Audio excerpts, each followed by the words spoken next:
நிலையில மூத்தாயிட்டோம், தண்ணி அடிச்சுட்டு மூத்தா போயிட்டோம், வேற மாதிரி தப்பு செஞ்சு மூத்தா போயிட்டோம், மன்னிப்பே கேட்கல, அல்லாஹ் நான் தான் மன்னிச்சிருவோம். இதை நான் சொல்லல, அல்லாஹ் குர்ஆன்ல அப்படி சொல்றான், இன்னல்லாஹ லா யக்ஃபிரு யுஷ்ரக பிஹி. அல்லாஹ் தனக்கு இணை கற்பிக்கப்படுவதை ஒரு காலத்தில் மன்னிக்க மாட்டான். வயக்ஃபிரு மா தூன தாலிக, இதை தவிர உள்ள மற்ற பாவங்களை எல்லாம் மன்னிப்பான். லிமன் யஷா, நாடியவர்களுக்கு மன்னிப்பான். நீ வேற வேற பாவம் செஞ்சிட்டேன்னு சொன்னா அல்லாஹ் நாடினால் அவனுடைய கிருபை கடாட்சம் உனக்கு கிடைத்தால் அதை மன்னிச்சுவான். மன்னிப்பு கேட்காமலேயே. இந்த ஒண்ணுக்கு மன்னிப்பு கிடையாது. எதுக்கு? தௌஹீத் ஏகத்துவம் ஆடுற கண்டுருச்சு, அல்லாஹ் மேல உள்ள நம்பிக்கையில டவுட் வந்துருச்சு. ரெண்டு அல்லாஹ்வா இருக்குமோ, அல்லாஹ்வுக்கு புரோக்கர் இருப்பானோ, அல்லாஹ்வுக்கு இடைத்தரகர் இருப்பானோ, நமக்கு நேரம் அல்லாஹ்ட்ட போக முடியாதோ, இவர் மூலமா தான் போக முடியுமோ, இப்படி எல்லாம் வந்துகிட்டு அல்லாஹ் விஷயத்துல டவுட் வந்துச்சுன்னு சொன்னா, அல்லாஹ்வுக்கு ஈக்குவலா இணை கற்பிச்சிட்டோம்னு சொன்னா அதை மன்னிக்கவே மாட்டேங்கிறான் அல்லாஹ். அப்ப அல்லாஹ் எதை அறவே மன்னிக்க மாட்டானோ அதை 100% தெரிஞ்சு வச்சுக்கணும். அறகுறையா தெரிஞ்ச பத்தாது. எந்த விஷயத்துல மன்னிப்பு இல்லைங்கிறானோ அவ்வளவு பெரிய கருணையாளன். எப்படி எந்த அளவுக்கு கருணையாளன் கேட்டா அல்லாஹ்வே சொல்றான், என்னுடைய கோபத்தை கருணை முந்தி விட்டதுங்கிறான். நான் கோபக்காரன் தான், கோபமும் இருக்கு, இந்த கருணையும் இருக்கு, ரெண்டுக்கும் போட்டி விட்டா கருணை ஜெயிச்சிருது அல்லாஹ் சொல்றான். அல்லாஹ் சொல்லுவா, ரசூல் ஸல்லல்லாஹு அலைஹி சொல்றாங்க, என்னுடைய கலபு கோபத்தை என்னுடைய ரஹமத்து சபக்கத்து அப்படின்னு சொல்றாங்க. ரஹமத்துங்கிறாங்க கலபி, என்னுடைய ரஹமத்து என்னுடைய கலபை கோபத்தை முந்திருச்சு. அதாவது ரெண்டுக்கும் போட்டி விட்டோம்னு சொன்னா கோபம் வருது, கருணையும் போட்டி போடுது. எது ஜெயிக்கும் கேட்டா என்னுடைய கோபத்தை என்னுடைய கருணை ஜெயிச்சிரும். அப்படிப்பட்ட கருணையாளன் நம்ம அல்லாஹ். அந்த கருணையாளன் ஒன்னே ஒன்ன மன்னிக்க மாட்டேங்கிறான். அல்லாஹ்வுக்கு நீ இணை வச்சிட்ட, தௌஹீதுல தடுமாற்றம் கொண்ட, ஏகத்துவ கொள்கையில நம்பிக்கையில உனக்கு ஃபால்ட் வந்துச்சுன்னா முடிஞ்சு வச்சுக்காத. அப்ப அவ்வளவு பெரிய பயங்கரமான ஒரு டேஞ்சர் எது? ஏகத்துவத்தை விட்டு விலகி போறது. ஏகத்துவ கொள்கையில இருந்து அல்லாஹ் ஒருத்தங்கிற கொள்கையில தடுமாறணும், மன்னிப்பு கிடையாது. மன்னிப்பு கிடையாது மாத்திரம் இல்ல, அதுக்கு முன்னாடி நம்ம எத்தனை நல்ல காரியங்கள் செஞ்சிருப்போம். அந்த நல்ல காரியங்களுக்கெல்லாம் அதுக்கு முந்தி பல தொழுதிருப்போம், நோன்பு வச்சிருப்போம், தான தர்மம் பண்ணிருப்போம். அதே நேரத்தில் இந்த ஏகத்துவத்துக்கு எதிரான ஒரு காரியத்தில் ஈடுபட்டுருவோம். ஈடுபட்டா அந்த செஞ்சம நல்லது எல்லாம் அவுட்டான். அல்லாஹ் சொல்லி காட்டுறான், வலவ் அஷ்ரகு லஹபித அன்ஹும் மா கானூ யஅமலூன். அவர்கள் எனக்கு இணை கற்பிப்பார்களேயானால், தௌஹீதை விட்டு விலகி ஏகத்துவத்திலிருந்து விலகி சருகி விடுவார்களேயானால் அவர்கள் செய்த நல்லறங்கள் எல்லாம் பாழாகிவிடும். ஏற்கனவே செஞ்ச நல்லறம் இருக்கு பாருங்க, 1 2, அதுக்கும் அல்லாஹ்ட்ட பரிசு இருக்காது. என்ன நீ ஏன்டா என்கிட்ட கேட்கிற? நீ தான் ஒரு ஓரிரை கொள்கையில உனக்கு ஸ்ட்ராங் இல்லையே, அது ஆட்டம் கண்டு போச்ச, கண்டதெல்லாம் கடவுள்னு நினைச்சிய, எல்லாத்தையுமே கும்பிட்டிய, எங்கையெல்லாம் கையேந்தினிய, உனக்கு எதுக்கு நான் தரணும் அப்படின்னு சொல்லி எல்லா விதமான நல்லறங்களும் அழிஞ்சு போயிருங்கிற அல்லாஹ். இன்னொரு இடத்துல சொல்லி காட்டுறான், அல்லாஹ் ரப்புல் ஆலமீன் வமன் யுஷ்ரிக் பில்லாஹி ஃபகத் ஹர்ரம அல்லாஹு அலைஹில் ஜன்னah. யார் ஒருத்தன் அல்லாஹ்வை எனக்கு இணை கற்பிக்கிறானோ அவனுக்கு சொர்க்கத்தை அல்லாஹ் ஹராமாக்கிட்டான். சொர்க்கம் இருக்க ஒருத்தனுக்கு ஹராமா. ஹராம்னா என்ன அர்த்தம்? நுழையவே முடியாது. அது யாரு? அல்லாஹ்வுக்கு இணை கற்பிச்சிடுறவன். அல்லாஹ்வுக்கு கொடுக்கிற மரியாதைய, அந்த இபாதத்தை, அந்த வணக்கத்தை அடுத்த ஆள் கொடுத்துட்டான்னு சொன்னா அவனுக்கு நரகம், சொர்க்கம் ஹராம், உள்ள நுழைய இயலாது, வாசனை கூட கிடைக்காது என்று அல்லாஹ்வே திருமறை குர்ஆன்ல கண்டிக்கிறான்னு சொன்னா, அப்ப இந்த ஏகத்துவத்தை விட்டு விலகி போறதுக்கு இவ்வளவு பெரிய பனிஷ்மெண்ட் வச்சிருக்கிறான்.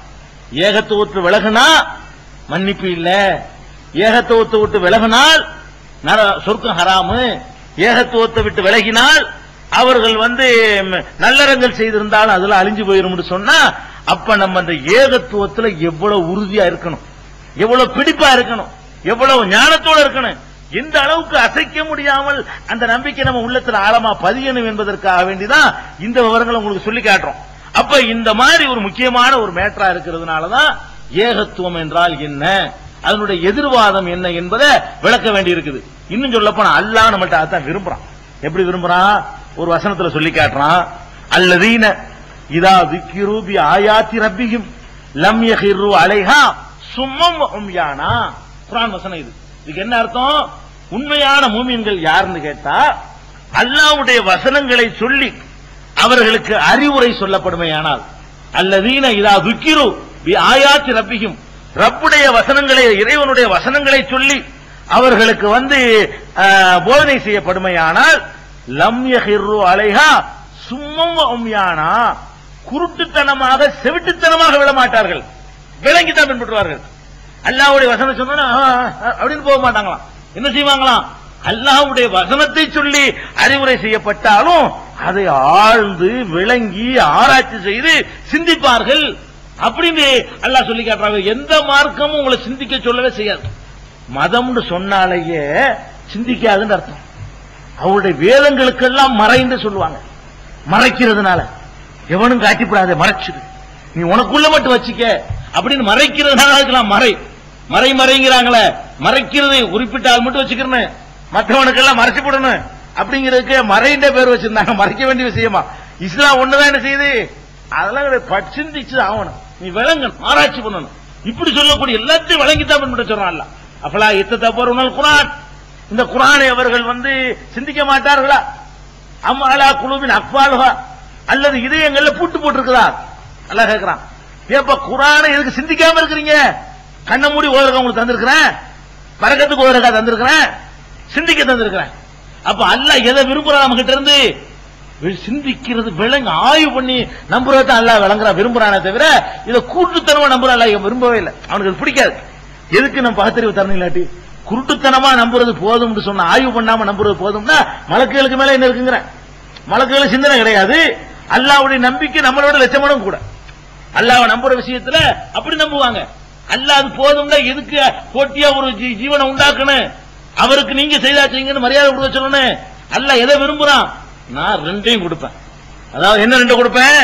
பின்பற்றக்கூடிய தன்மையும் கொடுப்பேன், மறுக்கிற தன்மையும் கொடுப்பேன், நம்புற தன்மையும் கொடுப்பேன், எதிர்க்கிற தன்மையும் கொடுப்பேன். அதை மிஞ்சி அவன் ஃபைட் பண்ணி அதை சைத்தானை விரட்டி விட்டுட்டு என்னை நம்பணும். நான் அதான் விரும்புறேங்கிறான். அதுதான் படைக்கிறான்ல. மனுஷனை படைச்சு விரும்புனா அல்லாஹ் இல்லைன்னு சொல்லிக்கிறான். உனக்கு ரைட் போ, அல்லாஹ் இருக்கிறான்னு சொல்லிக்க. ஆனா விளங்கி சொல்லி, விளங்கி சொல்றதை நான் ஏத்துக்கிறேங்கிறதுக்காகத்தான் அந்த பகுத்தறிவு உள்ள ஜீவனை அல்லாஹ் படைக்கிறான். அவனுக்கு தஸ்பீஹ் திக்ர் செய்யறதுக்கு ஒரு கூட்டத்தை படைக்க நினைச்சா மலக்குக்கு மிஞ்சி நீங்க செஞ்சிருக்கீங்களா? மலக்குக்கு மிஞ்சி நீங்க தஸ்பீஹ் செய்ய முடியுமா? அவ ஒருத்தர் ருக்குல இருந்தா ஒன்னு ருக்குல இருந்துட்டு இருக்கா. எத்தனை மலக்குகள், எத்தனை மலக்குமார்கள் ருக்குல இருந்தா ஒன்னு ருக்குல இருக்கிறாரு, சஜிதாவுலயே இருக்காரு. படைக்கப்பட்ட காலத்துல இருந்த சஜிதாவுல இருக்காரு ஒரு மலக்கு. அப்படி அல்லாஹ் ஒருத்தர் டியூட்டி, நீ சஜிதா மலக்கு, சஜிதா உனக்கு வேலை, நீ ருக்குல இருக்கிற. ஒருத்தர் கையில சூர கொடுத்துருக்கான் அல்லாஹ், ஒருத்தர் கையில இஸ்ராஃபீல்ங்கிற ஒரு கையில ஒரு சூர கொடுத்துட்டான். எக்காலம் வச்சுட்டே இருக்கணும், எப்ப ஊதுனாலும் ஊதி பண்ணும், அழிக்கிறதுக்காக வேண்டி, உலகத்தை அழிக்கிறதுக்காக வேண்டி. அவர் படைச்சான அல்லாஹ் அன்னைக்கு கொடுத்து வச்சுட்டு இருக்காரு. அவர் டியூட்டி ஒரு வேலையை அவர் பார்க்கல. ரசூல் அப்படி சொல்றாங்க. அவர் காதை தீட்டிக் கொண்டு சூரை வைத்துக் கொண்டே இருக்கிறார். எப்ப ஊதுன்னு கட்டளை வரும், அப்ப ஒருவேளை என்ன கட்டுப்படுதல் பத்தியலா? அவர் இப்படியே இருக்காரு. அவர் வேற ஒண்ணுமே அவர் இல்ல. எப்ப உத்தரவு வரும் ஊதுன்னு ஊதிப்படுவார், உலகம் அழிஞ்சு போயிடும். அப்ப இப்படி எல்லாம் படைச்ச இறைவனுக்கு வணங்குறதுக்கு ஒரு கூட்டத்தை உண்டாக்குறது அதான் விருப்பம். தன்னை வணங்கிக்கிட்டே இருக்கணும்னு ஆசைப்பட்டு அது போதுமங்க. இந்த இப்படி நிக்கிறாரு, குனிஞ்சாப்புல நிக்கிறாரு, விழுந்தாப்புல நிக்கிறாருன்னா அப்படி படைக்கப்பட்டிருக்காரு அவரு. அதை மீற முடியாது அவரால். அவருடைய இயல்பே அதுதான். அப்ப இயல்பே அதுதான் சொல்லிடும் போது அந்த கமாண்ட் கொடுத்தாச்சு. ஒரு கம்ப்யூட்டருக்கு மாதிரி கம்ப்யூட்டர்ல ப்ரோக்ராம் பண்ணி கமாண்ட் கொடுத்தோம்னா அது மீறுமாது. கம்ப்யூட்டர்ல ப்ரோக்ராம் பண்ணி இன்ன மாதிரி செய்யணும்னு அதுக்கு கமாண்ட் பாஸ் பண்ணி விட்டோம்னா அந்த கமாண்டிங் வேலை நடந்துகிட்டே இருக்கும். அது பாட்டுக்கு நம்ம வந்த பிறகு நடந்துகிட்டு இருக்கு. அது மாதிரியான ஒரு அடிப்படையில் மலக்குகள் படைச்சிருக்கான் அல்லாஹ். நம்மளை எப்படி படைக்கிறான்? நம்மளுக்கு அறிவை கொடுத்து நீ விளங்கினா சிந்திச்சு இப்படியும் செய்யலாம், அப்படியும் செய்யலாம், தப்பும் செய்யலாம், தண்ணி அடிக்கவும் செய்யலாம், பள்ளியாசலுக்கு போகலாம். நீ என்ன தேர்ந்தெடுக்கிற? அதை அவனை பார்க்க போறேன். இப்ப நீ தண்ணி அடிக்கிற தேர்ந்தெடுக்க போறியா, பள்ளியாசலுக்கு போய் தேர்ந்தெடுக்க போறியா? இப்படியான ஒரு உரிமையை கொடுத்த ஒரு இனமாக சிந்திக்கிறத விரும்புறான் அல்லாஹ். அதுக்கு தான் பல இடங்கள்ல சொல்றான், வலக்கது யஸ்ஸர்னல் குர்ஆன் லிذிக்ரி, இந்த குர்ஆனை சிந்திக்கிறதுக்கு லேசாக்கி இருக்கிறோம் அல்லாஹ் சொல்றாங்க. எந்த வேதமும் சொல்லாது. கண்ணம் பெரியார் பகுத்தறிவாதம் பேசினாரு, அவர் என்ன சொன்னார் தெரியுமா? எனக்கு தேவை யார் தெரியுமா? நான் சொல்றது நம்பக்கூடிய பைத்தியக்காரன் தான் வேணும், எனக்கு முட்டா பைய வேணுமே தவிர என்கிட்ட கேள்வி கேட்கிறவங்க கூட. மத்தெல்லாம் பகுத்தறிவு பேசினாரு, ஆனா என்ன சொல்லிவிட்டாரு? என்கிட்ட கேள்வி, நான் என்ன சொல்லணும் கேட்கணும், என்கிட்ட கேள்வி கேட்கிறேன் வராதுன்றார். அது கூட இந்த பகுத்தறிவாதிகள் கூட அது ஒரு ஸ்டேஜ் உங்களுக்கு இருக்குது. நான் சொல்றது மட்டும் கேள்வி கேட்க கூடாது, மத்த எல்லாத்தையும் கேள்வி கேளு, நான் சொன்ன அதுல மட்டும் கேள்வி கேட்காத அப்படிங்கிற அளவுக்கு தான்